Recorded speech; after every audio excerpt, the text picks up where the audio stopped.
2022년 5월 20일 선목교회 중고등부 말씀 묵상입니다. 기도합니다. 좋으신 하나님, 오늘도 말씀을 묵상하게 하시니 감사합니다. 오늘의 묵상에도 함께 하여 주세요. 예수님의 이름으로 기도합니다. 아멘. 오늘 묵상할 말씀은 창세기 38장 1절부터 11절입니다. 그 무렵에 유다는 자기 형제들 곁을 떠났습니다. 유다는 히라라는 사람과 함께 살았습니다. 히라는 아둘람 마을 사람이었습니다. 유다는 그곳에서 어떤 가나안 여자를 아내로 맞아들였습니다. 그 여자의 아버지의 이름은 수아였습니다. 유다는 그 여자와 잠자리를 같이 했습니다. 여자가 임신을 하여 아들을 낳았습니다. 유다는 아들의 이름을 엘이라고 지었습니다. 그 후에 여자가 또 아들을 낳았습니다. 그 여자는 그 아들의 이름을 오난이라고 지었습니다.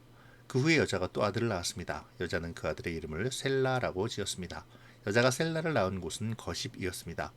유다는 다말이라는 여자를 자기의 첫째 아들 엘에게 아내로 주었습니다. 엘은 유다의 맏아들이었습니다. 그러나 엘은 여호와께서 보시기에 나쁜 일을 했으므로 여호와께서 엘을 죽이셨습니다. 그러자 유다가 엘의 동생 오난에게 말했습니다. 가서 너의 죽은 형의 아내와 같이 자거라. 그렇게 해서 내 형의 자손을 낳아주는 것이 내 의무다. 그러나 오난은 그렇게 해서 자손을 얻더라도 그 자손은 자기 자손이 되지 않는다는 것을 알았습니다. 그래서 오난은 다말과 잠자리를 같이 하다가도 다말이 절대로 임신할 수 없게 땅에 정액을 쏟아냈습니다. 이러한 오난의 행동은 여호와께서 보시기에 나쁜 일이었습니다. 그래서 여호와께서는 오난도 죽이셨습니다. 그 후에 유다가 며느리 다말에게 말했습니다. 내 아버지 집으로 돌아가 있어라. 그리고 내 막내 아들 셀라가 어린이 될 때까지 결혼하지 말고 있어라. 유다는 셀라마저도 그 형들처럼 죽을까봐 두려웠습니다. 다말은 자기 아버지 집으로 돌아갔습니다.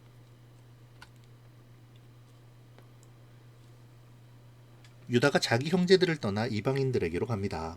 아둘람 사람 히라와 함께 살죠. 그리고 수아라는 사람의 딸과 결혼하여 큰아들 엘과 작은아들 오난 그리고 막내아들 셀라를 낳습니다.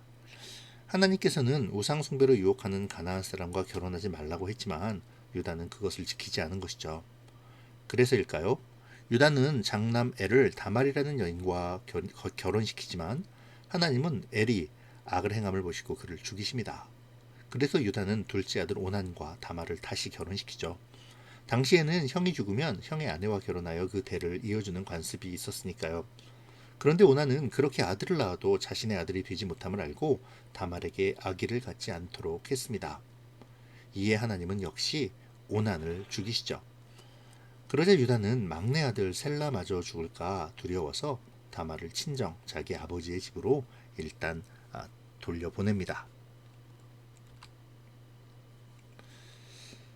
동생 요셉을 팔아넘긴 것에 대한 죄책감이었을까요? 유다가 호련히 형제들을 떠나 이방인들에게로 가서 아둘람 사람 히라와 함께 살며 가나안 사람 수아의 딸과 결혼합니다. 그렇게 세월이 흘러 새 아들도 얻고 장성시켜 큰아들을 결혼시켰죠. 아마도 이러한 시간들 속에 유다는 자기의 삶이 만족스럽고 행복하다고 착각했을지도 모릅니다. 하지만 이러한 삶은 하나님의 사람으로, 특히 그리스도의 조상이 되어야 할 유다의 삶으로는 합당하지 않은 삶이었죠. 결국 그의 첫아들 엘이 하나님 보시기에 악을 행하여 죽었습니다. 그렇게 엘이 하나님 보시기에 악을 행하여 죽었다라는 말을 볼 때 유다의 삶은 하나님과 꽤나 떨어져 있었던 삶이었던 것 같습니다. 결국 둘째도 아버지의 말을 거역하고 자기 멋대로 생각하고 행동하다가 또 하나님의 형벌을 받고 말죠. 결국 유다는 첫째 아들과 둘째 아들을 잃어버린 셈이 되고 말았습니다. 유다가 형제들을 떠난 것은 죄책감으로 말미암은 공허함 때문이었겠죠. 뒤늦게 자신의 잘못을 깨달았지만 그는 또 한 번 잘못된 선택을 하고 맙니다. 언약을 떠나 이방인에게로 간 것이죠. 잘못을 깨달았다면 회개하고 주님의 뜻을 묻고 돌이켜야 함에도 유다는 가정을 떠나 도피하는 것을 선택한 것입니다. 하지만 도피한다고 해서 자신의 잘못이 없어지는 것은 아니죠. 오히려 언약을 떠난 공허와 또 다른 죄악만이 유다를 감쌀 뿐이었습니다. 유다의 아들은 하나님 앞에 죄를 범하고도 떳떳하고 또 다른 아들은 자기의 생각대로 아버지의 뜻을 거스릅니다. 유다도 아들들도 모두 하나님의 형벌을 피할 수 없죠. 이 시간 말씀을 생각해 볼까요? 공허와 죄책감을 해소하기 위해 언약을 떠난 유다는 참으로 어리석은 선택을 한 것이죠. 눈앞의 고통을 해결하기 위해 도망하는 것은 아무런 도움이 되지 않으니까요. 믿음의 공동체를 떠나 세상의 즐거움에 빠져 산다고 해서 해결되는 것은 아무것도 없습니다. 오히려 아들들의 범죄와 하나님의 심판만이 다가왔죠.